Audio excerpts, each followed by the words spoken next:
A Washington judge unsealed a search warrant for Bryan Kohberger's Pullman apartment and his Washington State University office. The 28-year-old is accused of killing 4 University of Idaho students in their Moscow home in the early morning hours of November 13th. The search warrant showed investigators were looking for any evidence that could connect Kohberger to these murders. And those include photos of the victims, electronic or paper evidence showing an interest in murder, blood, or other body fluids, and dark clothing, of course. Our Abby Davis joining us now. Abby, we know investigators took several items from Kohberger's apartment, but his office is a different story on WSU's campus. That's completely right. They actually didn't take anything from his campus apartment.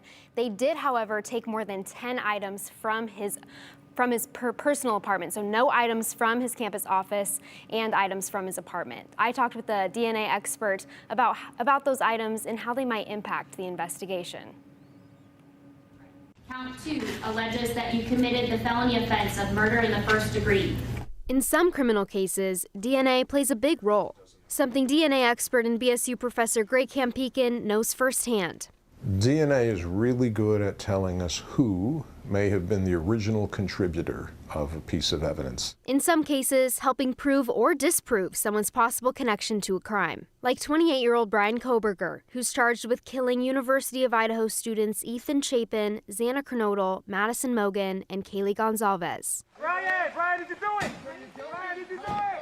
A newly unsealed search warrant issued the night before Kohberger's arrest details what police took from his Pullman, Washington apartment. Kohberger was a Washington State University graduate student studying criminology. They're looking for transfer from the crime scene or potentially victims to the apartment. Here's the list. You'll see police found all sorts of items: a black glove, 2 cuttings from an uncased pillow with reddish-brown stain, and 2 mattress covers with multiple stains. Police also found several possible hair strands, both human and dog. A probable cause affidavit stated Gonzalez's dog was home at the time of the murders, but found in a different room. I'm interested in the animal hair. They are probably going to be fairly confident if they match a hair to a particular dog.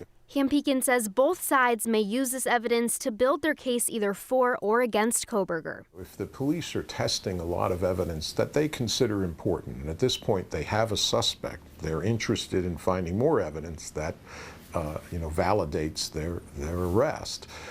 They may accidentally find evidence that invalidates it. The strength of that evidence will be decided during the legal process. DNA may tell you more about what happened, and that's for the jury to decide. I can't decide that as a DNA expert.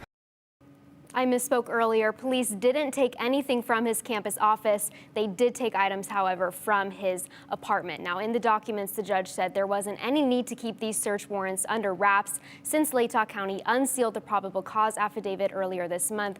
And we know, once again, that probable cause affidavit shows what led police to Kohberger and why they believe he is the man who committed these murders. Yeah, 18 pages in that probable cause affidavit. But talking to criminal defense attorneys, they said this is likely just the tip of the iceberg when it comes to evidence that investigators have against Kohberger, what they laid out in that PCA. And having a resource like Dr. Kampekin, he knows so much about this process and what it takes. I mean, it's fascinating to hear him talk about this stuff. Yes, and Kohberger's preliminary hearing is scheduled for several months from now in late June. Abby Davis, thank you. Appreciate it.